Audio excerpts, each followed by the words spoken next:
BJP का कहना है कि आने वाले इस चुनाव में 2024 के चुनाव में हमारी तरफ से प्रधानमंत्री जो मोदी रहेंगे। दूसरी तरफ राहुल गांधी भी प्रधानमंत्री की दौड़ में हैं, केजरीवाल जी भी हैं आम आदमी पार्टी का, तृणमूल कांग्रेस की जो है ममता बनर्जी है। इन चारों में से आपको कौन सा सुटेबल लगा? देखिए, जिस हिसाब से देश चल रहा है तो अभी हमें नहीं लगता है कि मोदी जी संन्यास ले लेंगे। और अगर मोदी जी संन्यास लेते हैं तो मेरा ख्याल सबसे अप्रोप्रिएट कैंडिडेट योगी जी होंगे।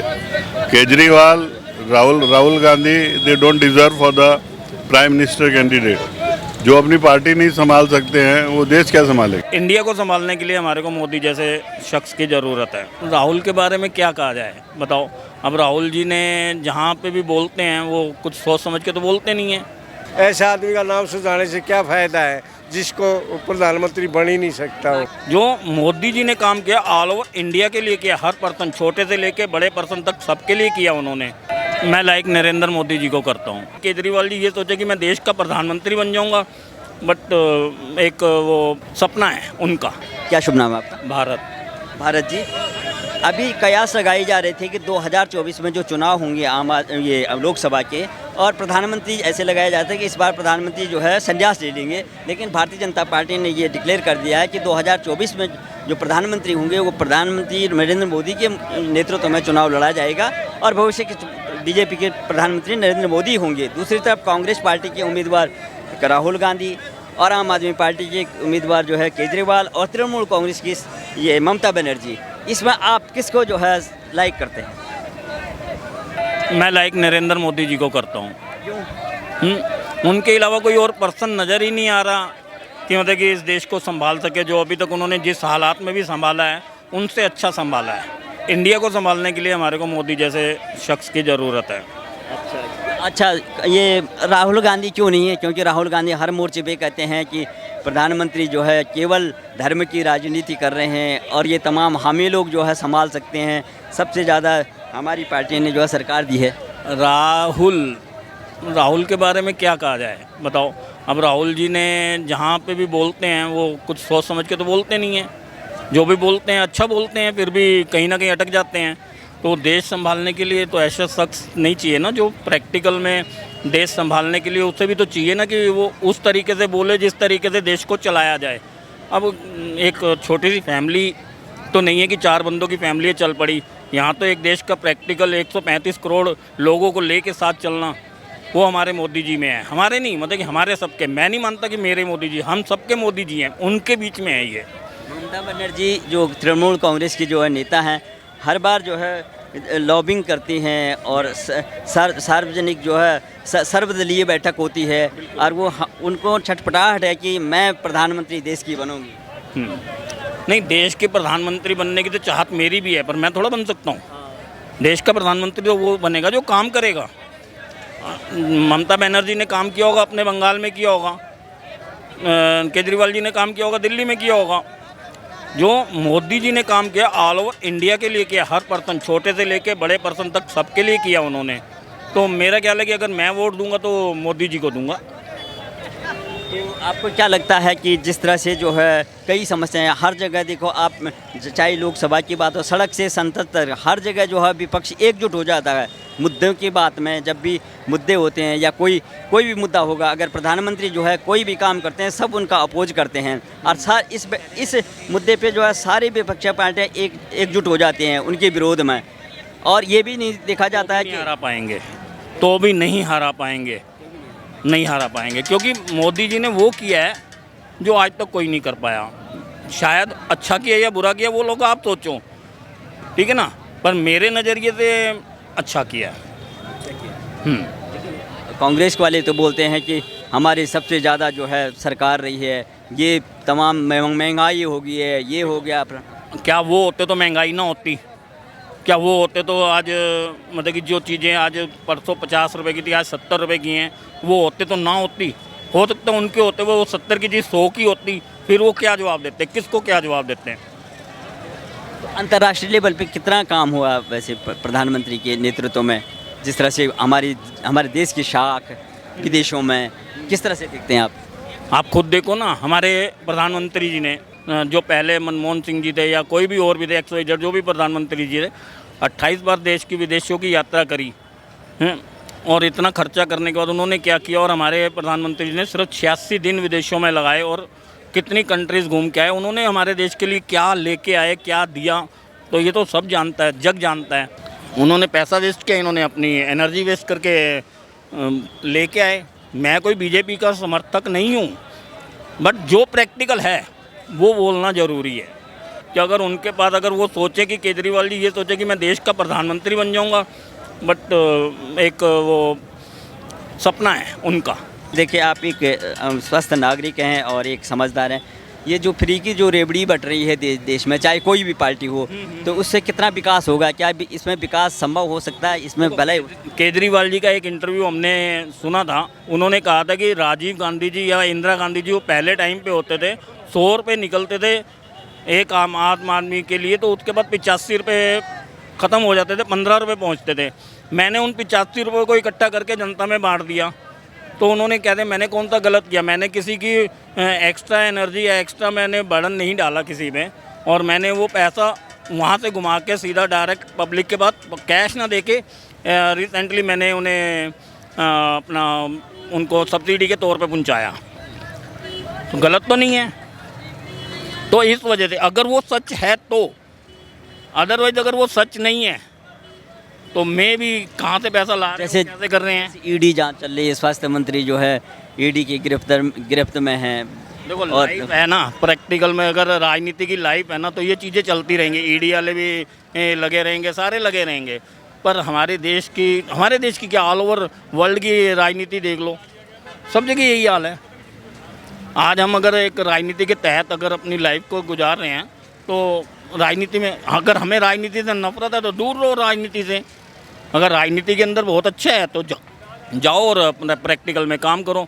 ये नहीं कि सारे नेता ईडी वगैरह, बहुत अच्छे अच्छे नेता भी हैं इस दुनिया में, इस इंडिया के अंदर इतने अच्छे अच्छे नेता भी हैं जिनका नाम मैं क्या कहूँ कि आप नाम लेते हुए भी गर्व महसूस करोगे। और प्रधानमंत्री के लिए नाइस प्रधानमंत्री, देखो हमारे पास मोदी से अच्छा इस समय कोई है नहीं। जैसे कि कयास लगाई जा रही थी कि 2024 में प्रधानमंत्री संन्यास ले लेंगे, लेकिन बीजेपी का कहना है कि आने वाले चुनाव में 2024 के चुनाव में हमारी तरफ से प्रधानमंत्री जो मोदी रहेंगे। दूसरी तरफ राहुल गांधी भी प्रधानमंत्री की दौड़ में हैं, केजरीवाल जी भी हैं आम आदमी पार्टी का, तृणमूल कांग्रेस की जो है ममता बनर्जी है। इन चारों में से आपको कौन सा सुटेबल लगा? देखिए, जिस हिसाब से देश चल रहा है तो अभी हमें नहीं लगता है कि मोदी जी संन्यास ले लेंगे, और अगर मोदी जी संन्यास लेते हैं तो मेरा ख्याल सबसे अप्रोप्रिएट कैंडिडेट योगी जी होंगे। Kejriwal, Rahul Gandhi, they don't deserve for the prime minister candidate. जो अपनी पार्टी नहीं संभाल सकते हैं वो देश क्या संभालेंगे? ममता बनर्जी भी सर्वदलीय बैठक करती है। ये सब लोकल कैंडिडेट हैं जो अपनी स्टेट में ही काम करते हैं, ये देश नहीं संभाल सकते। राहुल गांधी कहते हैं कि हमारे सबसे ज़्यादा जो अनुभव है हमारी पार्टी को जो है देश चलाने। अनुभव है उनकी पार्टी को, अनुभव हो जाए एक अलग चीज़ है, पर काम भी तो अनुभव में बचा ही कौन है उनके यहाँ? उनको तो कोई अनुभव नहीं है देश चलाने का।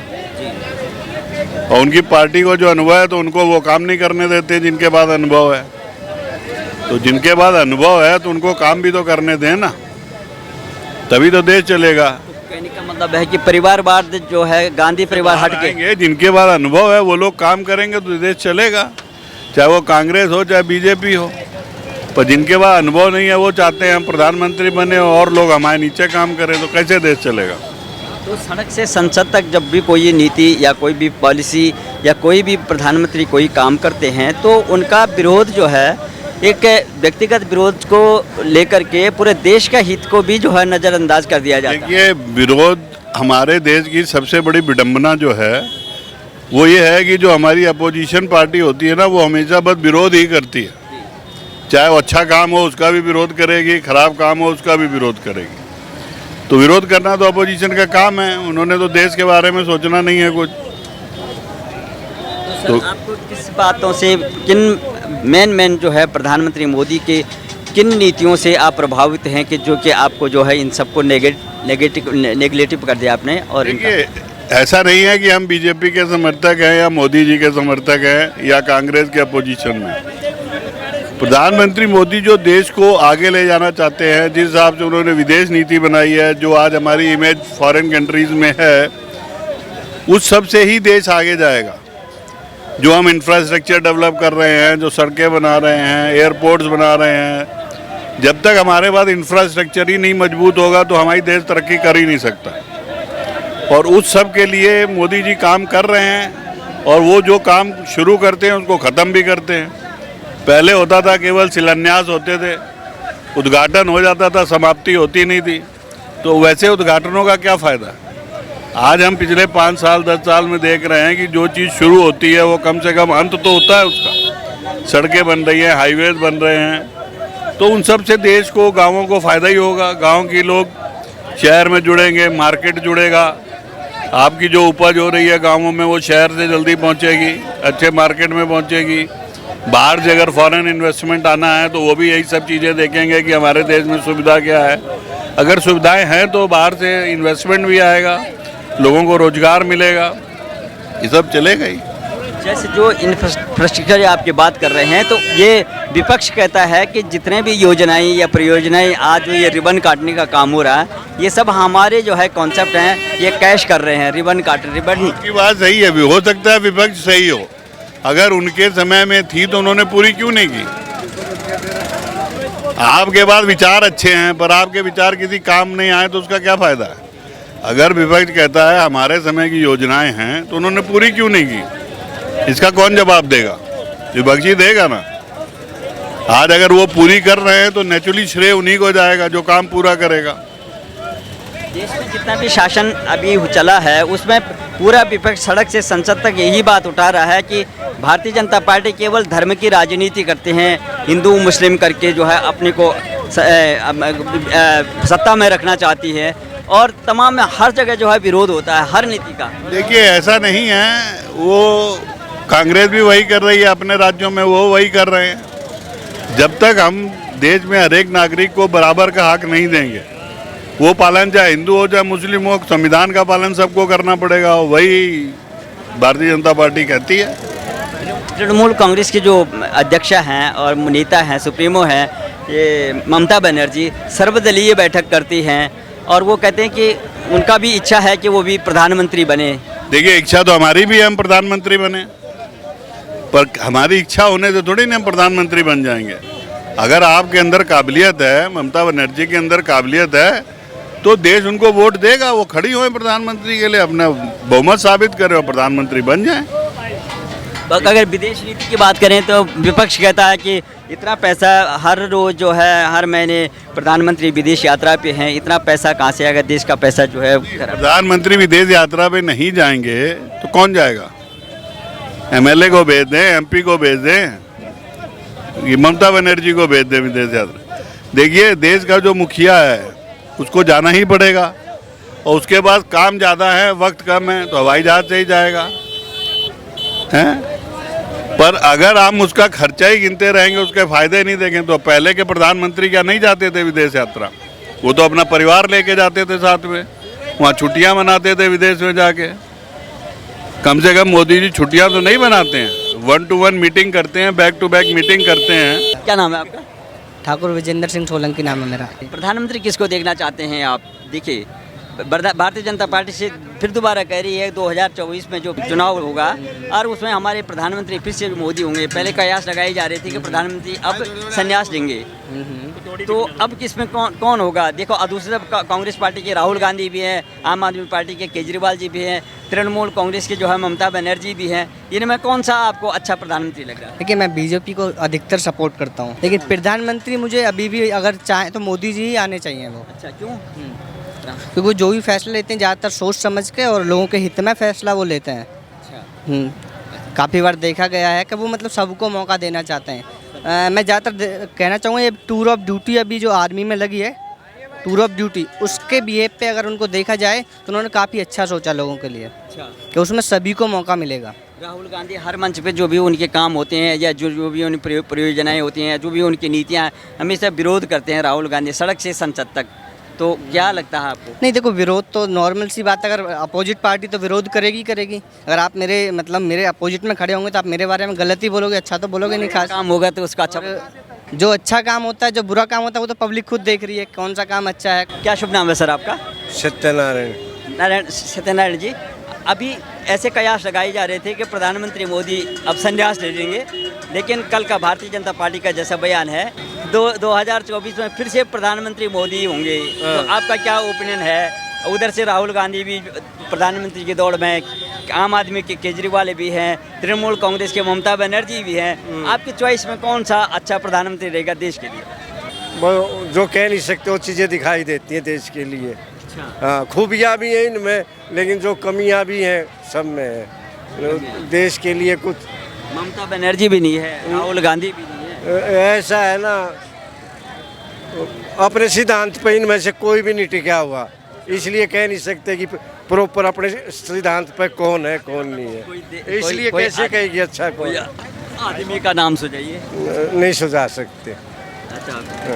देश में कोई ऐसा आदमी नहीं है। देश में तो अब पर नाम सुझाने से क्या होता है, जब उसके बनने के चांस नहीं होंगे, नहीं समझे, हाँ। तो मैं तो नाम सुझा दूँ, अपना सुझा, जब मैं बन ही नहीं सकता, ऐसे आदमी का नाम सुझाने से क्या फ़ायदा है जिसको प्रधानमंत्री बन ही नहीं सकता हो। राकेश टिकैत हैं, राकेश टिकैत तो प्रधानमंत्री बन नहीं सकते हैं, ये भी मुश्किल है।